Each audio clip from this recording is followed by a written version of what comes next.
അസ്സലാമലൈക്കും. Hi friends, എല്ലാവർക്കും നമസ്കാരം. ഇന്ന് നമുക്ക് ചിക്കൻ കൊണ്ടൊരു വെറൈറ്റി ആയിട്ട് ഒരു റെസിപ്പി ഉണ്ടാക്കാം.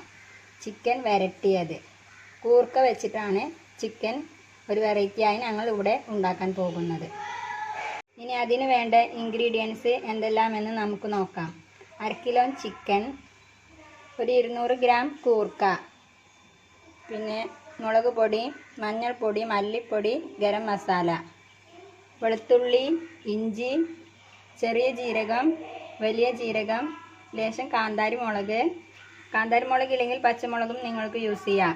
2 വലിയ സവാള അരിഞ്ഞത്, ഒരു വലിയ ടൊമാറ്റോ, കറിവേപ്പില, വെളിച്ചെണ്ണ, ചെറിയ ജീരകം, വലിയ ജീരകം, പിന്നെ പാകത്തിന് ഉപ്പ്.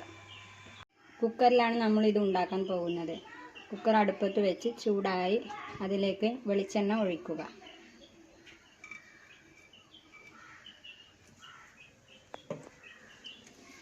വെളിച്ചെണ്ണ നല്ലതുപോലെ ചൂടായാൽ അതിലേക്ക് അരിഞ്ഞു വെച്ചിരിക്കുന്ന സവാള ചേർക്കുക.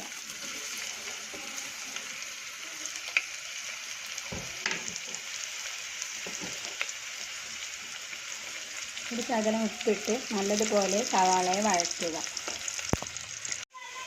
ഉള്ളി ബ്രൗൺ കളറായി വന്നിരിക്കുന്നു, നല്ലതുപോലെ വഴന്നു. ഇനി നമ്മൾ ഇഞ്ചി, വെളുത്തുള്ളി, മുളക്, വലിയ ജീരകം, ചെറിയ ജീരകം, കറിവേപ്പില ഇതെല്ലാം കൂടിയിട്ട് ചതച്ചത് ഇതിലേക്ക് ആഡ് ചെയ്യുന്നു.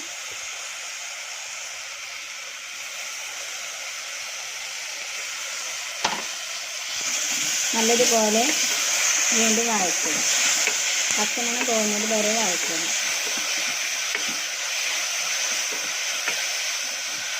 ഇഞ്ചി വെളുത്തുള്ളി പേസ്റ്റ് അങ്ങനെ വഴന്നു വന്നിരിക്കുന്നു. ഇതിലേക്ക് ലേശം കറിവേപ്പില ആഡ് ചെയ്യുക. നമ്മൾ എടുത്ത് വെച്ചിരിക്കുന്ന 2 ടീസ്പൂൺ മുളക് പൊടി, 1 ടീസ്പൂൺ മഞ്ഞൾപ്പൊടി, 1 വലിയ ടേബിൾ സ്പൂൺ മല്ലിപ്പൊടി, 1 നുള്ളു ഗരം മസാല ഇതെല്ലാം കൂടി ഇതിലേക്കിട്ട് നല്ലതുപോലെ വഴറ്റുക. അങ്ങനെ പൊടികളെല്ലാം അതിലേക്ക് മൂത്ത് വന്നിട്ട് ഒരു ടൊമാറ്റോ ചേർക്കുക. തക്കാളി നല്ലതുപോലെ വഴന്ന് നമ്മുടെ ചിക്കൻ ഇതിലേക്ക് ആഡ് ചെയ്യുക. എന്നിട്ട് നല്ലതുപോലെ മസാല എല്ലായിടത്തും ആകുന്നത് വരെ നല്ലതുപോലെ ഇളക്കുക. ഉപ്പ് നോക്കിയിട്ട് ലേശം ഉപ്പ് ഇല്ലെങ്കിൽ ലേശം കൂടി ഉപ്പ് ആഡ് ചെയ്യുക.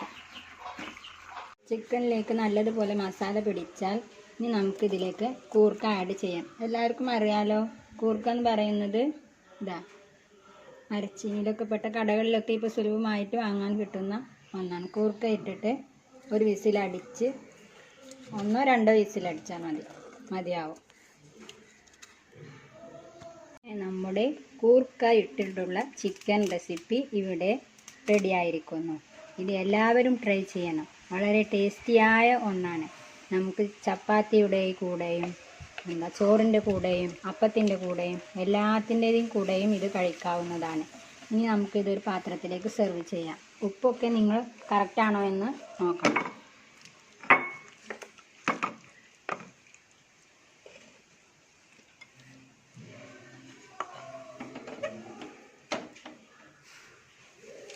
ഇനി നമുക്ക് കുറച്ച് കറിവേപ്പില തൂവി കൊടുക്കാം. കുറച്ച് മല്ലിയില ചേർത്ത് നമുക്കിതിനെ ഒന്ന് ഡെക്കറേറ്റ് ചെയ്യാം. ഇത് എല്ലാവരും ട്രൈ ചെയ്യണം. ഇത് കാണുന്ന എല്ലാവരും ഇത് സബ്സ്ക്രൈബ് ചെയ്യണം, ബെല്ലൈക്കൺ അമർത്തണം. ഞങ്ങളുടെ കമൻറ്റ് ബോക്സിൽ ഇതിന് എന്ത് അഭിപ്രായമാണെങ്കിലും നിങ്ങൾ കമൻറ്റ് ചെയ്ത് ഞങ്ങളെ പ്രോത്സാഹിപ്പിക്കണം. Thank you.